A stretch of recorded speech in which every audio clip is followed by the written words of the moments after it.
जय माता दी दोस्तों, हमारे YouTube चैनल में आपका हार्दिक स्वागत है।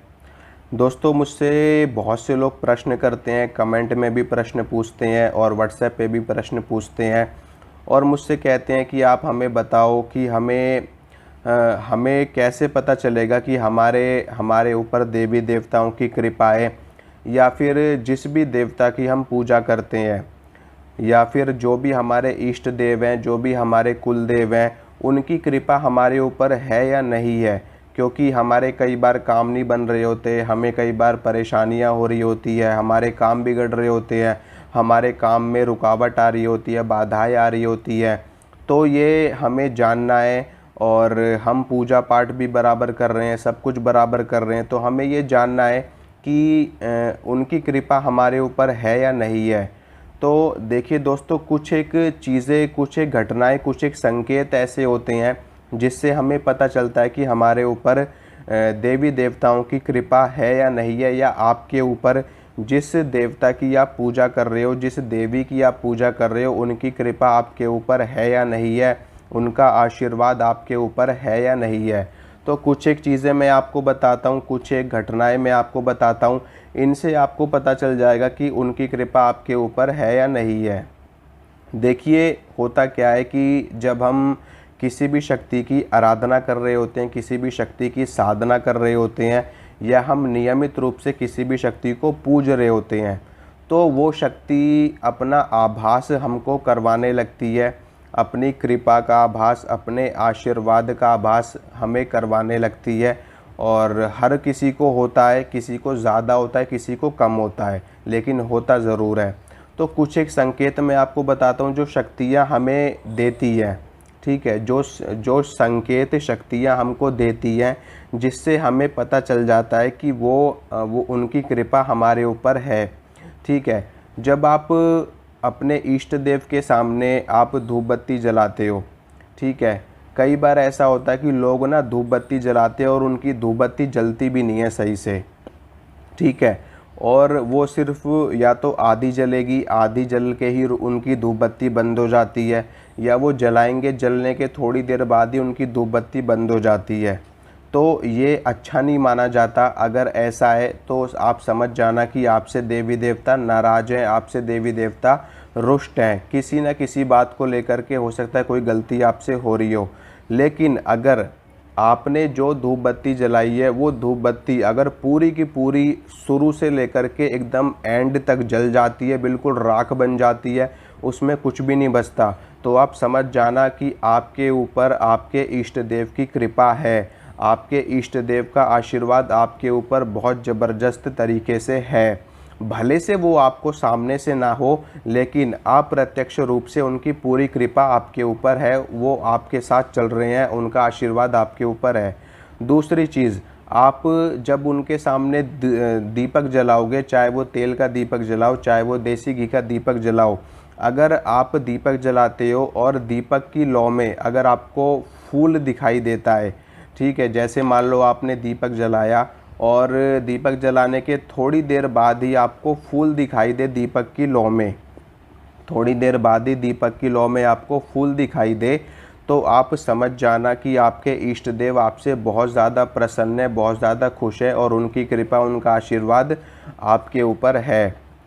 तीसरी चीज़ क्या होती है कि आपको अचानक से खुशबू आना। जैसे कई बार ऐसा होता है ना कि हम बैठे होते हैं कहीं पर भी, अपने घर में मान लो बैठे हैं, या अपने घर में लेटे हुए हैं, या फिर पूजा कर रहे हैं, या फिर साधना कर रहे हैं, या मंत्र का जाप कर रहे हैं, या अपने इष्ट देव के भजन सुन रहे हैं, या उनका यज्ञ कर रहे हैं, और ऐसे में करते करते एकदम से एक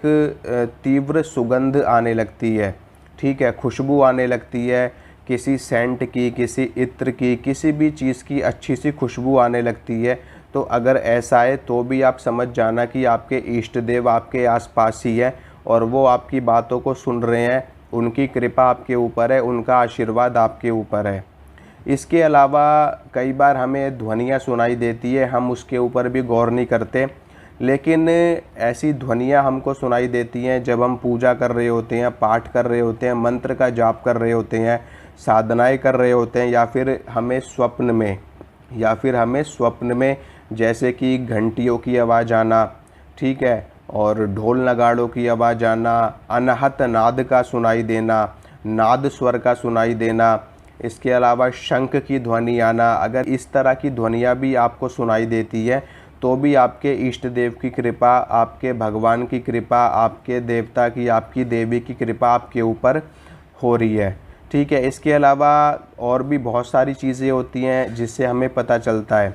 जैसे कि कई बार हम किसी अनजान जगह जा रहे होते हैं और हम रास्ता भटक जाते हैं, ठीक है। मान लो आप कहीं भी जा रहे हो, किसी अनजान जगह जा रहे हो, जो जिस जगह आप पहली बार जा रहे हो वहाँ के बारे में आपको कुछ भी नहीं पता और वो आपके लिए पूरी तरह अनजान है। आप वहाँ पर जा रहे हो और आप रास्ता भटक गए अचानक से, मतलब आसपास कोई भी व्यक्ति नहीं है, ना बंदा है, ना कोई बंदे की जात है, ना कुछ भी है, कोई भी नहीं दिखाई दे रहा दूर दूर तक, ठीक है। अचानक से कोई व्यक्ति दिखाई दे जाए आपको, किसी साधु के रूप में आपको दिखाई दे जाए, कोई व्यक्ति किसी सज्जन के रूप में आपको दिखाई दे जाए और वो अपने आप आपके पास आए, अपने आप आपके पास आए, ना कि आप उसके पास जाओ, वो अपने आप आपके पास आए और आपको रास्ता बताए, कि आपसे पूछे कि आपको क्या समस्या, आपको कहाँ जाना है। तो अगर ऐसा भी आपके साथ हो रहा है तो वो समझो कि वो आपके या तो इष्ट देव खुद हैं आपके, या फिर उन्हीं की भेजी हुई कोई शक्ति है जो आपको आपका मार्ग बताने आई है, आपको आपके मार्ग पर वापस भेजने के लिए आई है। इसके अलावा और भी चीज़ें होती हैं, जैसे कि कई बार हमारे घर में, आपके परिवार में कोई बड़े फंक्शन हो रहे होते हैं, कोई किसी की शादी ब्याह है, बेटे की शादी है, बेटी की शादी है और आप बहुत सारी मुसीबतों में फंसे हुए हो। शादी करने के लिए आपके पास पैसा नहीं है, आपके पास धन नहीं है, आप किसी न किसी संकट में फंसे हुए हो और आप अपने इष्ट देव का स्मरण कर रहे हो, ठीक है, कि हमें इस संकट से निकालो। और जैसे ही आप अपने इष्ट देव का स्मरण करो वैसे ही आपको कोई ना कोई शुभ समाचार मिल जाए, अचानक से कोई ना कोई आपको अचानक से शुभ समाचार मिल जाए अपने इष्ट देव का ध्यान करते ही, अपने इष्ट देव का स्मरण करते ही, तो ये भी बहुत बड़ा संकेत होता है कि आपके ऊपर उनकी कृपा है, उनका आशीर्वाद है। इसके अलावा पूजा पाठ करते वक्त, मंत्र का जाप करते वक्त, साधना करते वक्त हमारे शरीर में वाइब्रेशन का होना, हमारे हाथों में कई बार ऐसा होता है ना कि जब हम पूजा कर रहे होते हैं, जब हम साधना कर रहे होते हैं या फिर मंत्र का जाप कर रहे होते हैं तो हमारे हाथ में ना झुनझुनी सी होने लगती है, हाथों में झुनझुनी होने लगती है, वाइब्रेशन होने लगती है और हमारे शरीर में, पूरे शरीर में सेंसेशन होने लगती है, जैसे कि सेंसेशन सी होने लगती है शरीर में, हाथ में, पैर में, सिर में, यहाँ पे खिंचाव होने लगता है और उबासी आने लगती है। तो ये भी एक संकेत होता है कि आपकी जो कुंडलिनी शक्ति है, आपके जो चक्र हैं वो एक्टिवेट हो रहे हैं और आपके इष्ट देव आपके साथ हैं, वो आपके ऊपर कृपा कर रहे हैं, वो आपके ऊपर शक्तिपात कर रहे हैं, ठीक है। जब हम साधना पे बैठे होते हैं, जब हम मंत्रों का जाप कर रहे होते हैं तो देवी देवता हमारे ऊपर शक्तिपात कर रहे होते हैं उस वक्त और हमारी शक्तियों को जागृत कर रहे होते हैं, हमारी कुंडलिनी शक्ति को जागृत कर रहे होते हैं, हमारे चक्रों को जागृत कर रहे होते हैं। इसके अलावा पूजा करते वक्त हम, क्या होता है कि हम देवी देवताओं को पुष्प अर्पित करते हैं, फूलों की माला अर्पित करते हैं और पुष्प अर्पित करते हैं, और ऐसे में पुष्प अर्पित करने के बाद वो पुष्प अपने आप गिर पड़े, या तो आपके ऊपर गिर पड़े या कहीं भी गिर पड़े, जैसे कि आपने मूर्ति के ऊपर पुष्प अर्पित किया और थोड़ी देर बाद ही वो पुष्प गिर गया दोबारा से, तो ये भी एक बहुत ही अच्छा संकेत होता है। इससे भी पता चलता है कि देवी देवताओं की अपार कृपा आपके ऊपर है और वो, उनकी शक्ति आपके साथ है, उनकी शक्ति आपके साथ काम कर रही है और वो आपके ऊपर आशीर्वाद भी है उनका। इसके अलावा और भी बहुत सारी चीज़ें होती हैं। कई बार क्या होता है कि हम समझ नहीं पाते, मेन बात यही कि हम ना समझ नहीं पाते, हम गौर नहीं कर पाते और जिसकी वजह से हमें दिक्कतों का सामना करना पड़ता है। और एक बार ये चीज़ भी होती है, जैसे हम कोई प्रसाद अपने भगवान को चढ़ाते हैं, मान लो आप देवी की उपासना कर रहे हो और आपने देवी को भोग प्रसाद अर्पित किया, कोई मीठा पान चढ़ाया आपने उनको, बताशे चढ़ाए या फिर बर्फ़ी चढ़ाई, तो होता क्या है कि जब आप उनको भोग अर्पित करोगे ना, तो भोग अर्पित करने के बाद उस भोग में से एक बहुत ही अच्छी सुगंध आने लगती है। अगर ऐसा भी आपके साथ हो रहा है तो भी आप समझ जाना कि आपके ऊपर देवी देवताओं की कृपा है, आपके ऊपर आपके इष्ट देव की कृपा है। और इसके अलावा आपको सोते वक्त सपने में उनके दर्शन होना, सपने में आपको उनके मंदिर के दर्शन होना,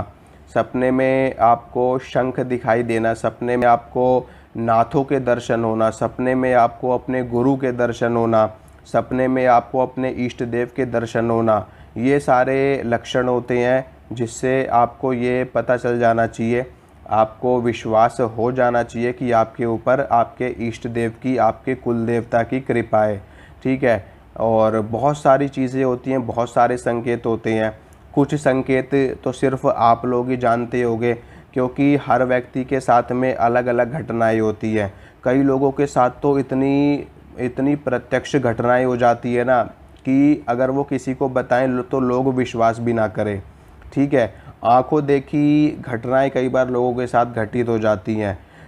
लोग रास्ते में चल रहे होते हैं और एकदम से पूरा का पूरा माहौल का माहौल ही बदल जाता है। एकदम से ऐसे लगेगा जैसे कोई दूसरी दुनिया में आ गए, दूसरे लोक में प्रवेश कर गए, और वहाँ का वातावरण ही अलग है। चारों तरफ फूल ही फूल हैं, चारों तरफ सुगंध ही सुगंध है, और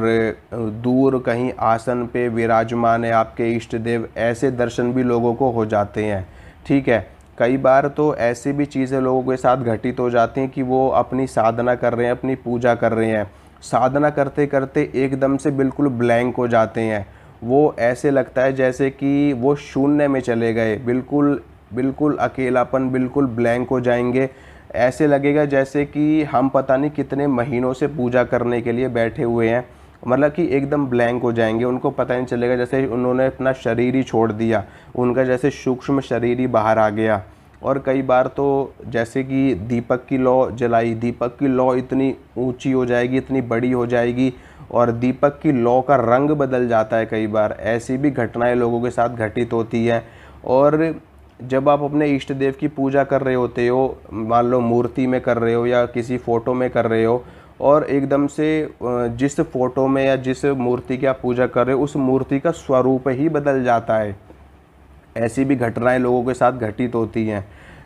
तो संकेत ये भगवान के होते हैं, तो वो उनके ऊपर निर्भर करता है, और आपकी तपस्या पे निर्भर करता है, आपकी मेहनत पे निर्भर करता है कि वो किस हद तक आपको जा कर के अपने संकेत दे सकते हैं, अपना अनुभव आपको करवा सकते हैं। तो ये सारे संकेत हैं, ये सारे अनुभव हैं, और अगर ये सारे संकेत भी आपके साथ घट रहे हैं, ये सारी घटनाएं आपके साथ घट रही है, तो निश्चित रूप से 100% मान लेना कि आपके इष्ट देव की, आपके कुल देव की, या जिनकी भी आप पूजा करते हो, जिनकी भी आप साधना करते हो, उनकी कृपा आपके ऊपर है। ठीक है। ये सारे संकेत हैं, और बिल्कुल भी आपको घबराने की आवश्यकता नहीं है। बस भगवान का नाम जपो। नाम जप से, अब भगवान की सेवा से, उनकी पूजा से, उनकी भक्ति से ही सब कुछ आपको प्राप्त हो जाएगा।